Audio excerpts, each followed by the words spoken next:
Oh, well, so speaking of getting people to interview for Fireside, I met this wonderful woman networking. We've never met in person. We met through LinkedIn. Her name is Amiie Idan, and she has sent me so many people for Fireside to interview. It's just been fabulous. Amy has our lunch club. She is the best connector I've met in a long time. She just introduces people to each other. So, welcome, Amy. Tell us about what you're doing with our lunch club. Yeah, I got into networking after 20 years in the banking industry, and I met Elizabeth, and I found that it works both ways, introducing people and gaining visibility.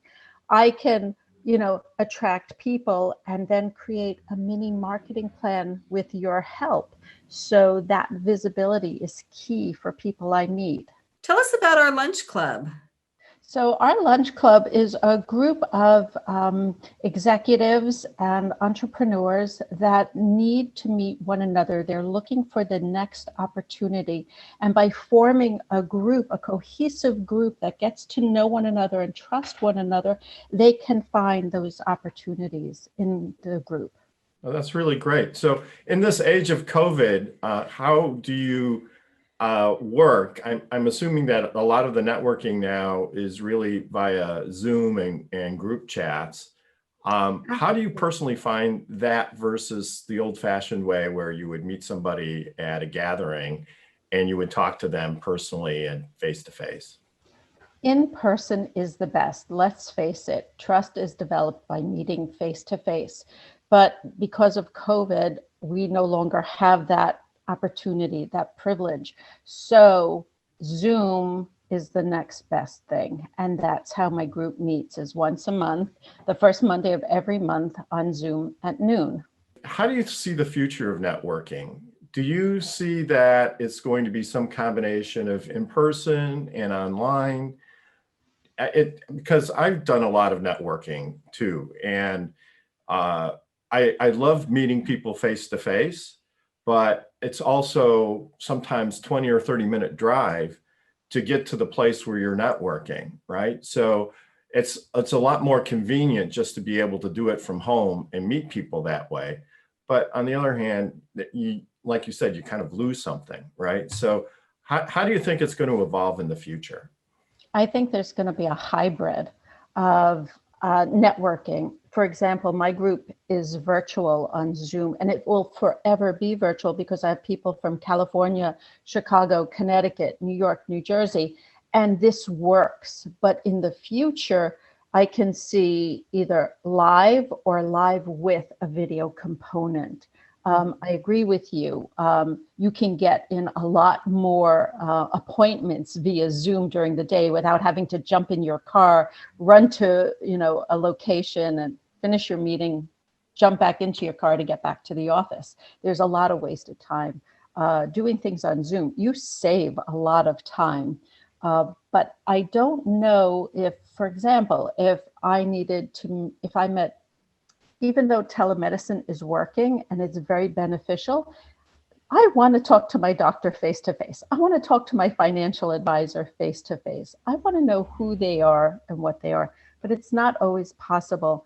And I believe in this age, we're learning to trust remotely and to take those steps to meeting people, getting to know them one-on-one. And that is so important. But nothing really replaces face to face, unfortunately. Right. Well, and with the lunch club, I'm a member of it, I must say.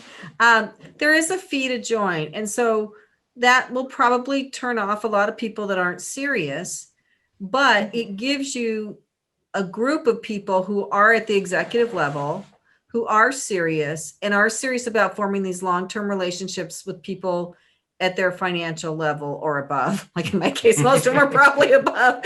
Right? But that's another differentiator, because there's networking groups upon networking groups upon networking groups. And, it's a waste of time sometimes if you find the person who's making necklaces one at a time and selling them on Etsy, and that's not really going to be your client. And then you meet somebody else who's not, but I think that this is more focused in, right? Absolutely. We're focused on serious business owners, decision makers that are looking to meet like-minded people. The philosophy of my group is not what can I get from you, but how can I help you? A philosophy that's not transactional, but relationship driven. So with that in mind, people gather together and we try to get to know one another. It's not all about the 30-second pitch. It's about developing relationships. I agree with that. A networker once told me the first question you should ask somebody when you're at a networking event is, how can I help you? What are you looking for? Why are you here? And just don't even really mention what you do and just start a conversation based around those ideas. And so you may be able to say, hey, I know somebody who's really good at that. And, they're over on the screen. I just met them. Maybe that would be a good connection for you. Right. And I think that's the best way for networking. And I don't even give people my card unless they ask for it. Right. And, but it's all about trying to find ways to help other people. And, hopefully that comes back to you at some point in some way. So. Absolutely. It's a small world and people don't forget by offering a helping hand, an introduction. People don't forget those meaningful little gestures. Right. But Amiie, I think you've left a little bit of your spark plug energy on the table here, because when I talk to you, I get, oh my gosh, Elizabeth, I met the most amazing person. I'm sending you an introduction. You guys are just going to love each other. And that excitement about the connection is what draws people to you and to your group, because you're excited to connect people together. You see the synergies. You're like, oh my gosh, this is so fabulous, right? That's funny. Today I met a transportation concierge and I have to introduce him to you. I have never met anybody like this guy. Right. So I think what it is you love people and you love helping people and you love hearing what they do. And you have an enthusiasm and excitement around that. And that's why you've been able to grow your group so quickly too. I generally really care about the people that I'm working with. So I take the extra time and I absorb their story. And once you absorb somebody's story, I figure out who they need to meet. And it's easy to do that. And it takes a little bit of time, but it works. It generally works. For example, I met a web developer. He's looking to develop websites for manufacturing concerns. His pipeline is running dry. And because of me and my background, I realized, oh my goodness, I know somebody who does, believe it or not, warehouse logistics for manufacturers. And to bring the two together, you see the synergy. And it's just that they were meant to be introduced. And that's how I guess the spark happens. Completely agree. I am big on relationships and relationship marketing. To me, that is my entire world. I am not a transactional type of guy. I am all about relationships and how can I help you get to where you want to go. So amen to everything that you just said. It's all true for sure. You've been building this network. So what's that experience been like? I hear you get a buzz every time you make a great connection, and I share that feeling with you too, because I enjoy that as well. But what about getting this started? What is your day like, for example? Tell me about your day. For many years now, I've been connecting people, not realizing that I've been connecting people. When I was a lender several years ago for a local regional bank, I found the best way to develop my pipeline was to create networking groups and events. And then I realized I liked that more than the other job.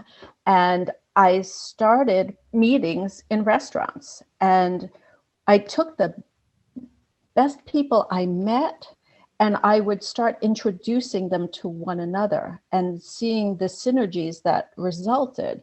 So I'll wake up in the morning and I'll say, well, this person needs to meet this person and I need to introduce them, or I need to find somebody in a certain industry to introduce somebody else to. And I go to lots of networking events. It used to be face-to-face, but now they're all virtual. And I want to get to know people, because if they don't have the right philosophy in their life where they want to help people, then it doesn't work for me. But if you meet good people, nice people who want to share what they do, it just seems to happen. It just seems to fall into place. And that's where Elizabeth comes into play, because I meet these great people wherever I go. And I'm like, wow, I have to introduce you to Elizabeth.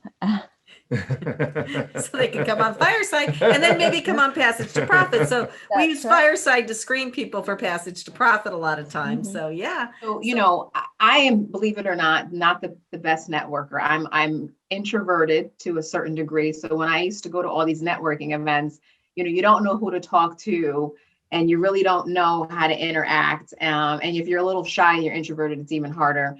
And I feel like now that there's all these virtual networking events going on, that's like even more amplified. So how do you help somebody who was already an introvert in a, one-to-one human experience and transition into these virtual experiences in terms of networking? Like, what are some tips? Networking for some people is like walking barefoot on broken glass. They hate it. And so I really try to put them at ease and have them relate to me as a friend, as a sister, as a family member, without any pomp or circumstance, and just get to know one another and not dive into, okay, what do you do? You can talk about, wow, I love your hair today. That is great. And, or, one of the icebreakers I use is name something that somebody else doesn't know about you and wouldn't likely know about you. And it's interesting when people open up and start sharing. Face-to-face networking, it can be uncomfortable, but it's a matter of making yourself approachable. Yeah, and I think if you approach it as a relationship like you are, Amiie, then it's not like I'm networking with you to get you to buy a trademark or a patent, or to make you come on Fireside. I'm just networking with you to get to know you and form relationships. I think that makes it more comfortable for some people. My strategy is just to listen. I mean, I don't necessarily, people like to talk about, if you ask good questions, people like to talk about what they're interested in. And I'm more like Kenya. I'm on the introverted side when it comes to being in large groups of people. And I just let them talk, and I ask them questions that show that I'm listening. And that's a great way to make a connection. I think everybody has a wonderful story to tell. I agree. And I think you have the golden touch of drawing things out of people and introducing the right people to each other and getting them talking to each other. I bet you'd be great at a party that way. Like, you'd go find the person who's standing in the corner and say, oh, you have got to talk to this guy about, the shirts that he makes. The way it works. We're coming to the end of the segment. How do people find you, Amiie? They can find me at my email address, ourlunchclub.ai@gmail.com, or they can call me 973-303-1115. And our website is www.ourlunchclub.com. Excellent. Thank you.